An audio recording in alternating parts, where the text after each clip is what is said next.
Aries, and welcome to your in-depth forecast for year 2022 for the Sun or the Ascendant.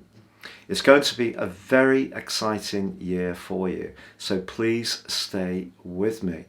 First of all, I'd just like to say, if you've yet to subscribe to my channel, I'd be honoured if you did so now. Please click or tap on the bell notification symbol. Also, if you'd like to get your free daily horoscope fired to your device each morning, please see the link beneath this video.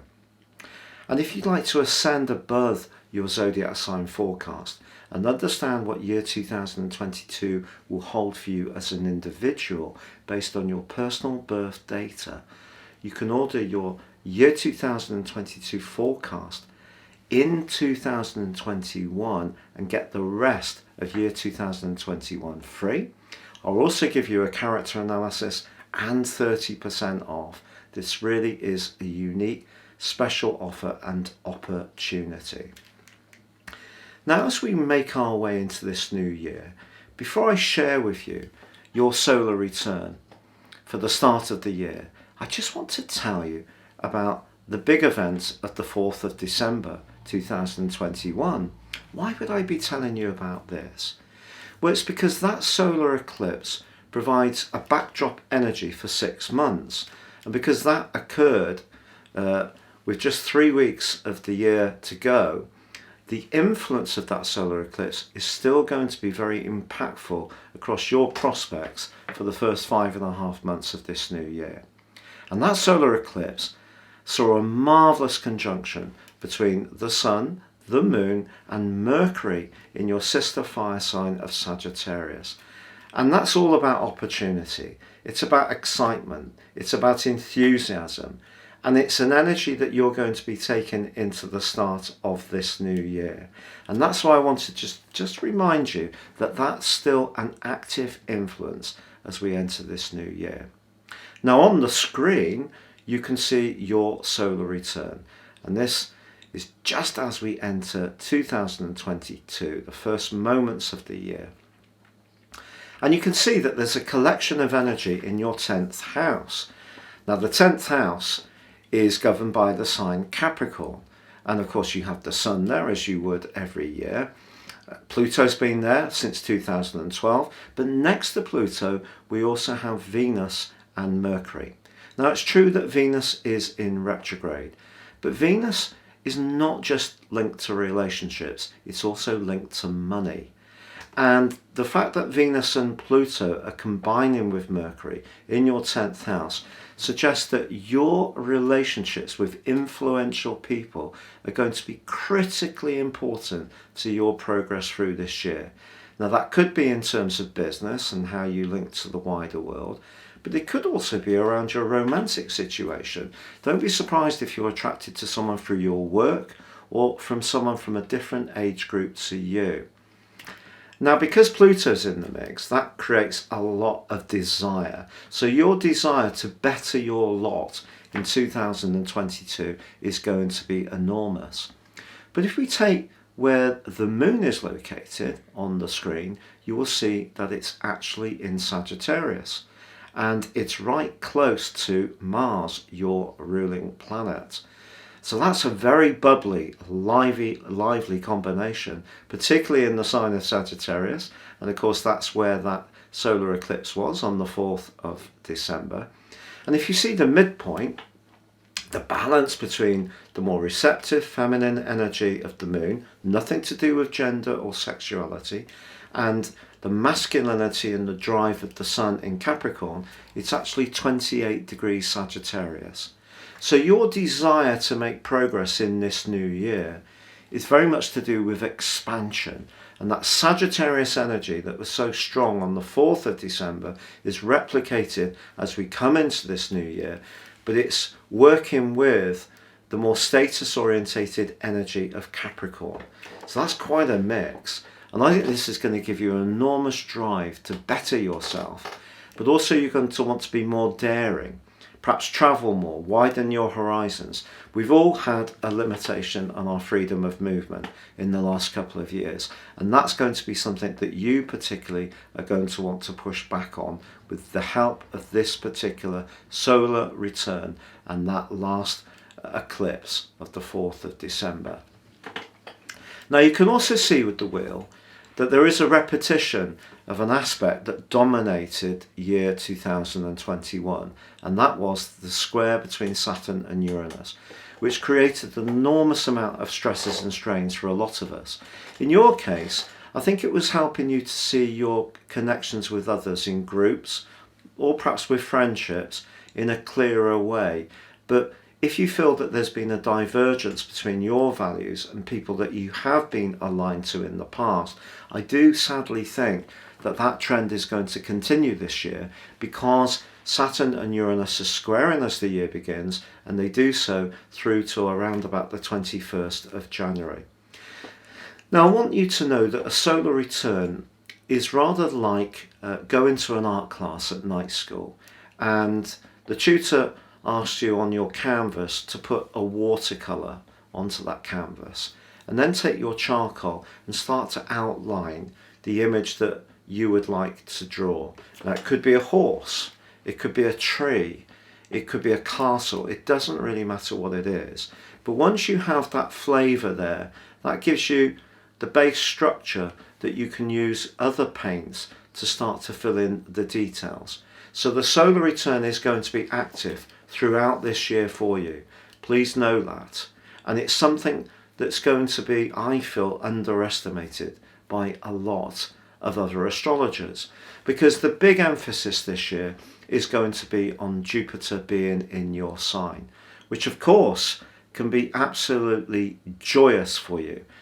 It arrives on May the 10th, and that is an opportunity to initiate new schemes, to be very progressive, very individualistic, and to have a degree of fortune, because Jupiter traditionally is the planet of good luck. It's known as the greater benefic. But know that Venus is known as the lesser benefic, and that's alongside the mighty Pluto. Pluto may be tiny, but it has a mighty influence in terms of desire, that combination. But also, beyond that Jupiter influence, in January, on the 19th, the North Node is going to reverse into the sign of Taurus. Now, it's been making its way through the sign of Gemini, and that's very much to do with communication. The North Node is about, if you like, our collective understanding of what we need. So I think that this North Node transit, which is continually rewinding, so it works anti-clockwise to the other planets, it's going to make us much more conscious about the needs of the planet, the needs of preservation, the needs of conservation, the need to recycle, the need to be more conscious of what we consume. But it also can be, in very basic terms, about money. And of course you've got Uranus, the planet of the unpredictable and the innovative, in your second house in Taurus, and have done since March the 7th, 2019, full time. So a big emphasis on your second house still. And it's also true to say that the eclipse series that we have this year is going to alternate between the second house of Taurus and the 8th house of Scorpio. The second house is about your everyday spending, but it's about your immediate values. It can be about sensuality. It's very Tauran, obviously. So we want to have things now, because those creature comforts give us a sense of pleasure. Now that could be being up close and personal to someone. It may be a nice calorific goodie. It may be because we want to splash some money or hard-earned cash on a nice item, which gives us that sense of pleasure. But the 8th house is much more to do with the longer term. It's where we're most invested in a romantic context. It's where we feel a real sense of great devotion. It can also be where we bank. It can also how we marshal our longer term finances in terms of savings, pensions, shares, business, entrepreneurship. And there's going to be 2 eclipses in the second house and 2 in the 8th house throughout this year. So that gives you a bit of a clue the resources with the North Node in the second house, along with Uranus. Saturn continues in your sector of principles, the 11th house, continuing to press you to think about your collective connections, friendships, and so on. Pluto continues, as it has since 2012, in your sector of ambition, and Neptune continues in your sector of dreams and spirituality.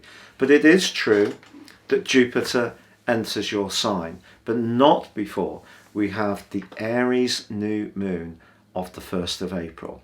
Now, the 1st of April is known as being April Fool's Day, but do you know, this is an enormous opportunity this year for you to recalibrate your individual hopes, because it combines with Mercury, the planet of thought and personal communication, but also with the comet of Chiron, which is very much to do with healing. Chiron in the first house can be to do with a lack of sense of identity, but it could be that you're a brilliant life coach, whether it's encouraging people, in your local hobby group to make the most of their talents, or you're someone who encourages people with their sporting prowess, or you're just very much a good egg with your partner. It's how you feel about yourself that's highlighted by this particular event. So over the following month, the whole of April, you're given a tremendous opportunity to think about your self-worth, but also to think about how you can be more creative, more individualistic, relaunch anything which is stuttered, or if there's something that's ongoing that's going well, put more energy into it so it reverberates with even greater magnetism and magic. So that's a very, very special new moon. But it does also see the event itself, Saturn combining with Venus in your 11th house. So again, a little bit of a marker that you may be diverging from some people this year, but new people can come into your world who are much more worthy of the person you are now. So that's the exciting opportunity. But in terms of the Jupiter influences, that really is something that I am excited for you. On May the 10th, Jupiter arrives in your sign, but it does go into retrograde on the 28th of July, and by October the 28th, it has returned to Pisces, and it emerges back into your sign on December the 21st. And this is why I'm pushing back a little bit on what I feel will be pumped out a lot, that everything's going to be perfect in your celestial back garden because of Jupiter being in your sign. It's a great asset for you. I'm just trying to be genuine. This is really helpful, but there could be some things that go forward, stall, and then you retrace your steps. And all the time you're going to be juggling those resources, trying to get more out of your situation, more pleasure, but also a greater sense of a physical and emotional security, because that is what the North Node and Uranus in your second house is about, and two of those eclipses. Now, the other thing to tell you is that on October the 30th, Mars, your ruling planet, goes into a retrograde which will last through to the year's end, and it's in the sign of Gemini. Mars in Gemini, a lot of sports people have that, but also a lot of journalists. Gemini and Mars is very good for quick movement, but it's also good for quick thought, and Mars is about passion. The third house is about how we articulate our ideas. So you can see why Mars in Gemini is good for writers and also for sports people. But it goes retrograde from the 30th of October to the end of the year. Don't be surprised if you're changing your vehicle or your mode of transport in the last quarter of this year, or you in some way or another decide to get fitter, more active. But if you do decide to do that, try not to overdo it, Aries, because I feel that you could do yourself a little bit of a mischief if that is the case. So the other thing to tell you about is the Mercury retrogrades for this year. Now, we have four, the beginnings of four, I should say. There are three full ones and one beginning of one, which occurs in December in the sign of Capricorn. But all the other three start in air signs in terms of Aquarius, Gemini and Libra, and they all return to earth signs: Capricorn, Taurus and Virgo. And then the Mercury retrograde in December is in Capricorn. And that feeds into what I'm saying about this year. Your solar return, which will be active all this year, is going to give you a wonderful enthusiasm, a real desire to get stuck in, challenge yourself, use that part of your nature that can be risk-taking. Not reckless risk-taking in a positive way. You know, if we cross a road without looking, we're being reckless.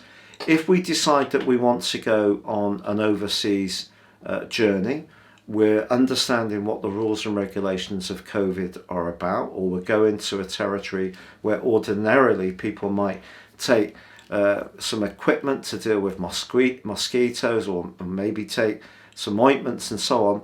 That's still being bold, but it's also being sensible.